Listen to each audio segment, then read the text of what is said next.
Hola amigos, bienvenidos a Cultura Moquita. Actualmente, la lucha por los derechos y la igualdad de la comunidad LGTB es cada vez más popular en el mundo. Más allá de las 11 naciones que castigan el comportamiento homosexual con la pena de muerte, existen muchas partes del planeta en que las personas con una orientación sexual o identidad de género diferente pagan un alto precio por ser ellas mismas. Incluso, si tienen cuidado de no expresar su sexualidad en público, la sola duda de que son diferentes puede hacer que se enfrenten a multas, años de prisión o incluso la muerte.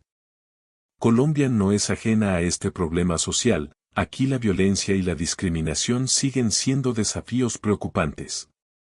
Un ejemplo evidente es el asesinato del activista gay, León Zuleta, conocido como el padre del movimiento LGBT, ocurrido hace 30 años y que aún sigue sin esclarecerse. Hoy Cultura Moquita presenta, Ben-Hur León Adalberto Zuleta Ruiz. Zuleta nació en Itagüí, Antioquia, el 18 de noviembre de 1952, en el seno de una familia numerosa, donde ocupó el cuarto puesto entre 3 hermanos. Su vida familiar, a diferencia de la gran mayoría de hogares antioqueños, estaba marcada por un ambiente intelectual y político de izquierda, una familia divorciada de las doctrinas cristianas y de la formación tradicional. A los 19 años, fue echado de casa, por declararse gay públicamente. Él mismo, se consideraba marxista y desde joven militó en las filas de la JUCO en Medellín, de donde fue expulsado por su orientación sexual. Aunque Zuleta nunca escondió sus preferencias en sus años de militancia, por eso se llega a pensar que su expulsión se originó por su crítica a la organización y no por gay. León era licenciado en Filosofía y Letras de la Universidad de Antioquia, colaboró en varios periódicos de circulación nacional y fue profesor en las universidades de Antioquia y Nariño. Era miembro de Amnistía Internacional.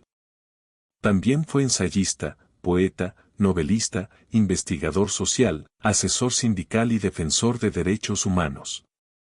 En su época en Pasto, conoció a quien sería uno de sus principales amores, un joven heterosexual con quien León sostuvo una profunda amistad y llegó a reconocer como su verdadero amor. Por diversos contratiempos mediados por escándalos de índole sexual y confrontación en sus ideas se vio obligado a renunciar al empleo en esta ciudad, en parte por fuertes presiones del obispo católico de la ciudad. León Zuleta vivió como todos los locos, en un diálogo eterno consigo mismo. Se declaraba a sí mismo como marica. Besaba a otros hombres en público, tuvo sexo donde quiso y con quien quiso, lo hizo como acto erótico o un acto político, no le tenía miedo a nada, no parecía vivir en la sociedad paisa de finales del siglo XX, sino en la vanguardia intelectual europea. Era un extraño en su propia tierra y eso lo reconocía él y los que lo conocieron. Sus amigos y conocidos lo describen como una figura que se paseaba por las calles de Medellín ajeno a la ciudad misma.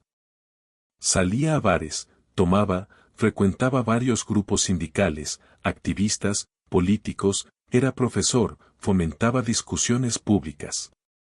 Aún así, parecía vivir paralelamente en un mundo que solo él habitaba.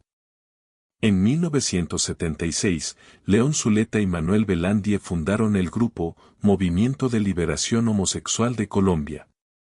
Y un año más tarde nació la revista El Otro, su propia revista, la primera publicación gay en el país, en la que, con seudónimos, escondía ser el autor de todos los textos, incluso de las cartas de los lectores, que también respondía.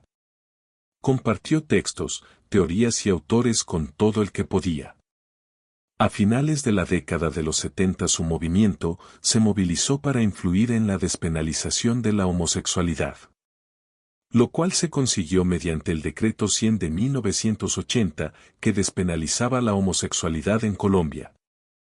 Este mismo movimiento lograría el 28 de junio de 1983 realizar en la ciudad de Bogotá la primera marcha del orgullo LGBT en Colombia, en la que participaron aproximadamente unas 32 personas. Regresó a Medellín en 1991, tras la muerte de su madre, acompañado de problemas de adicción y melancolía. En sus últimos años Zuleta se había alejado bastante del movimiento que le consideraría su padre. El 23 de agosto de 1993, León Zuleta fue encontrado muerto, apuñalado en su apartamento del oriente de Medellín. Nunca se investigó las razones del asesinato, ni se encontró al culpable. Quedó atrás como un acto de homofobia más. No hubo movilizaciones masivas en su honor, y los pocos eventos conmemorativos estuvieron a cargo de sindicalistas, no del movimiento LGBT. Solitario fue su funeral y desconocida es su tumba. Su asesinato quedó impune, aunque este acontecimiento para la población LGBT marcó la continuidad en la lucha de sus derechos en Colombia y en su memoria el 23 de agosto se conmemora el Día Nacional contra la Violencia y Discriminación, motivada por la orientación sexual o identidad de género. Diomoquita en memoria de León Zuleta Ruiz. Suscríbete, dale me gusta y comparte.